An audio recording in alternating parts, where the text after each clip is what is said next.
Dear students, जब sales जो हैं दो टाइप से फर्दर, अभी तक हमने देखा animal cell and plant cell, पर सेल का स्ट्रक्चरल पॉइंट ऑफ व्यू से दो डिवीज़न किया जाता है स्ट्रक्चरल पॉइंट ऑफ व्यू से, यानी कि उनका स्ट्रक्चर कैसा है इसके अकॉर्डिंग हम सेल को दो टाइप में डिवाइड करते हैं। पहला होता है prokaryotic cell, second is eukaryotic cell. Pro means होता है ओल्ड। प्रोकैरियोटिक सेल जो होते हैं, जो कि बहुत ही पहले, प्रो ओल्ड या बिफोर, जो सबसे पहली सेल बनी थी, उन्हें प्रोकैरियोटिक कहा गया। कैरियोन मीन्स होता है न्यूक्लियस।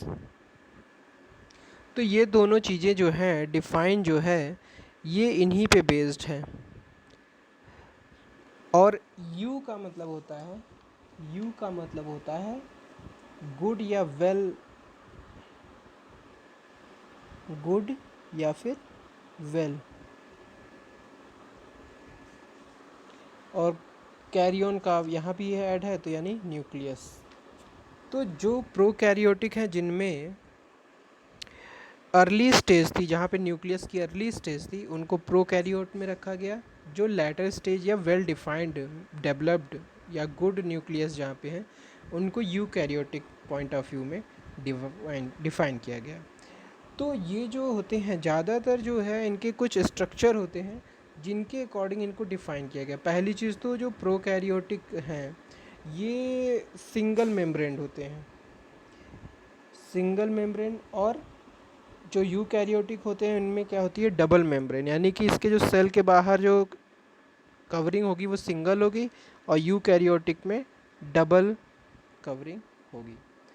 तो और इनका इवोल्यूशन पॉइंट ऑफ व्यू से देखें तो ये क्या है, प्रोकैरियोटिक जो हैं वो एंसेस्टर्स हैं, यानी कि ये इन्हीं से ही यूकैरियोटिक का भी डेवलपमेंट समझा जाता है। यानी जब वर्ल्ड बना, दुनिया बनी और धरती पे, अर्थ पे जब लाइफ आई, तो सबसे पहले जो सेल डेवलप हुए वो प्रोकैरियोटिक थे। जब लाइफ एग्जिस्ट करना स्टार्ट किया अर्थ पे, तो प्रोकैरियोटिक सेल से के थ्रू वो स्टार्ट हुई। तो चलिए हम प्रोकैरियोटिक के बारे में पढ़ते हैं। जो ये बैक्टीरिया और साइनोबैक्टीरिया होते हैं, इनको रखा जाता है प्रोकैरियोटिक सेल में। बैक्टीरिया एंड साइनोबैक्टीरिया, या फिर आपके जो वायरसेस हैं, ज़्यादातर सिंगल सेल जो भी ऑर्गेनिज्म हैं उन सबको इसमें रखा जाएगा। कुछ सिंगल सेल जैसे वायरस वगैरह हैं, इन सभी को भी इसमें रखा जाता है। तो ये जो है प्रोकैरियोटिक सेल कुछ इस तरह से दिखेंगे आपको। सिंगल मेम्ब्रेन से कवर्ड है, सेल वॉल प्रेजेंट है। कुछ कैप्सूल के शेप में हो सकते हैं, कुछ रॉड के शेप में हो सकते हैं, कुछ रिबन के शेप में भी हो सकते हैं। अब ये जो प्रोकैरियोटिक, ये एक बैक्टीरियम का एक फिगर है, ठीक है। इसमें आपको क्या क्या दिख रहा है, पाइलस दिख रहा है, यानी कि ये जो इसके ऑर्गेनिज्म निकले हुए हैं पाइलस, जिसके थ्रू ये न्यूट्रिशन वगैरह एब्जॉर्व करता है। कैप्सूल इसका शेप हो गया, सेल वॉल इसके अंदर है, प्लाज्मा मेम्ब्रेन है, न्यूक्लियोइड यानी डीएनए भी इनका अपना होता है, साइटोप्लाज्म होता है, फ्लैजिलम होता है, राइबोसोम होता है। ये फ्लैजिलम इनकी जो टेल है इसको कहा गया, राइबोसोम भी प्रेजेंट। बट आपको कहीं पे न्यूक्लियस दिख रहा है, न्यूक्लियस, न्यूक्लियस आपको कहीं नहीं दिखेगा, क्योंकि जो न्यूक्लियस होता है वो साइटोप्लाज्म के अंदर मिक्सअप हो जाता है। जो न्यूक्लियस के अंदर हमने देखा था ना, न्यूक्लियोइड या डीएनए उसमें होते थे, राइबोसोम्स होते थे और मेम्ब्रेन कवरिंग होती थी, वो सब नहीं होके न्यूक्लियस जो होता है इसी साइटोप्लाज्म में मिक्स होता है। तो अलग से हमें न्यूक्लियस इसके अंदर दिखाई नहीं देता। तो सबसे बड़ी इम्पॉर्टेंट जो चीज़ है, जो प्रोकैरियोटिक सेल हैं उसमें न्यूक्लियस आपको शो नहीं होगा, न्यूक्लियस बिल्कुल भी नहीं दिखाई देगा। और इनकी साइज़ जो होती है वो बहुत छोटी होती है, करीब 1 to 10 माइक्रोमीटर तक, 1 to 10 माइक्रोन तक हो सकती है। इनमें सिंगल मेम्ब्रेन होती है। तो चलिए हम इसके कुछ फीचर्स देख लेते हैं। Features of the prokaryotic cell. पहला जो है अभी हमने देखा है हमेशा यूनिसेलुलर होंगे, यूनिसेलुलर जितने भी ऑर्गेनिज्म होंगे वही प्रोकैरियोटिक सेल हो सकते हैं।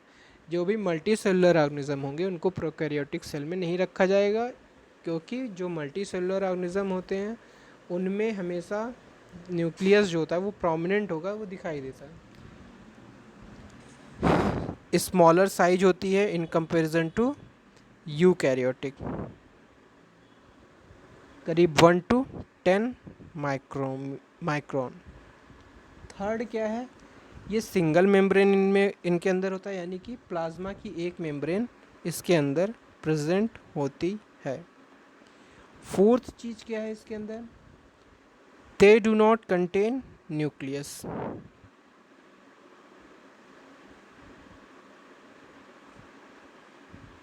इनके अंदर आपको न्यूक्लियस नहीं दिखाई देगा।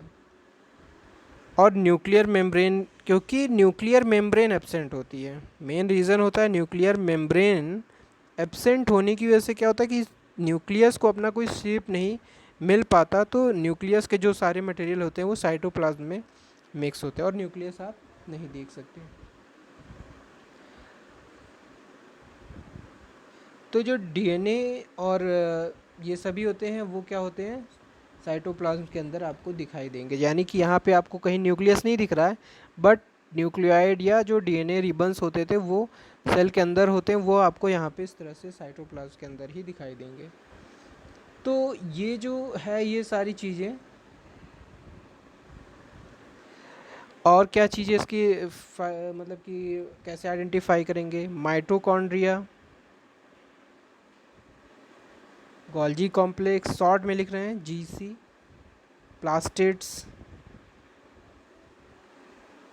एंडोप्लाज्मिक रेटिकुलम यानी कि ईआर, एसईआर, ये सभी क्या होते हैं, आरईआर, एसईआर, और लाइसोसोम्स, और जितने भी मेम्ब्रेन बाउंडेड सेल ऑर्गेनल हैं ये सब क्या होंगे, एब्सेंट होंगे, यानी इसके अंदर आपको नहीं मिलेंगे। तो ये क्या है, और दूसरी सबसे इम्पोर्टेंट चीज़ है यहाँ पे सिंगल क्रोमोसोम यहाँ पे मिलेंगे, सिंगल क्रोमोसोम, और सेल डिवीज़न के थ्रू नया प्रोकैरियोटिक सेल बनेगा। तो ये हो गए हमारे प्रोकैरियोटिक सेल के इतने सारे कैरेक्टर। प्रो यानी ओल्ड, या जो अर्ली था सबसे पहले, वो जो था बिफोर, वो सारी सेल आती थी हमारी प्रोकैरियोटिक सेल में।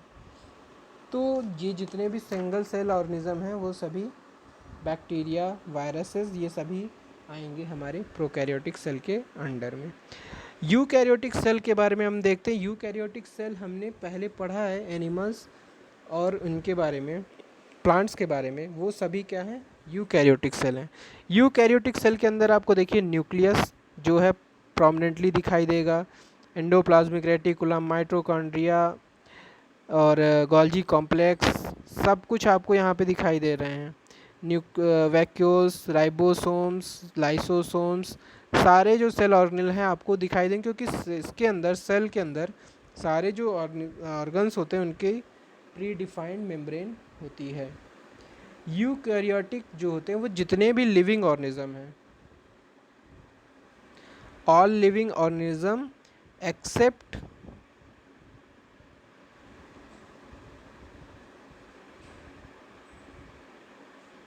Bacteria and blue green algae,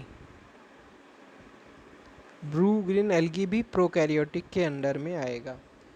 तो ये सभी क्या होते हैं, यूकैरियोटिक सेल में आएंगे। इसको छोड़ करके, इनको छोड़ के जितने भी लिविंग ऑर्गेनिज्म हैं वो सभी आ जाएंगे यूकैरियोटिक में।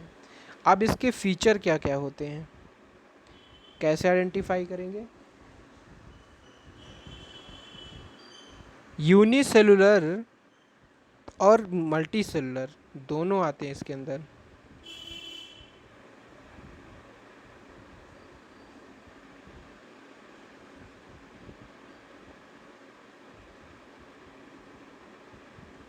सेकेंड चीज़ जो है इसके अंदर लार्ज साइज होता है in comparison to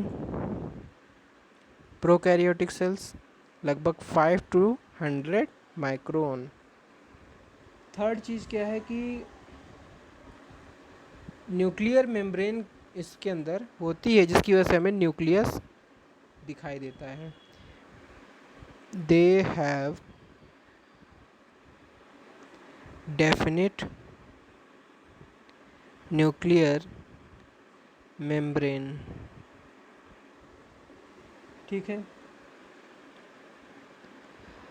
prokaryotic cell में कितने पॉइंट हो गए? 3।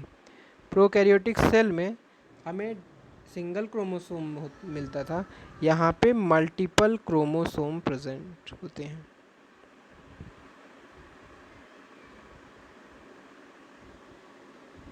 और जो डीएनए होते हैं वो क्या होते हैं? बाउंडेड विथ प्रोटीन होते हैं।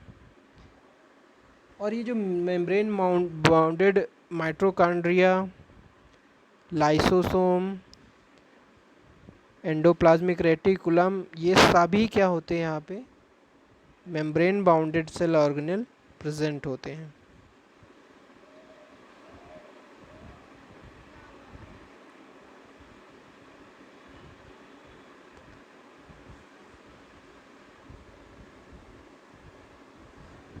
इसके अलावा इसके अंदर जो राइबोसोम होता है वो भी क्या होता है? बड़ा होता है in comparison to eukaryotic cell, prokaryotic cell, sorry.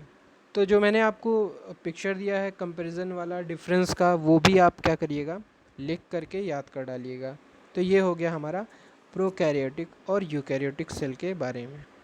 Thank you.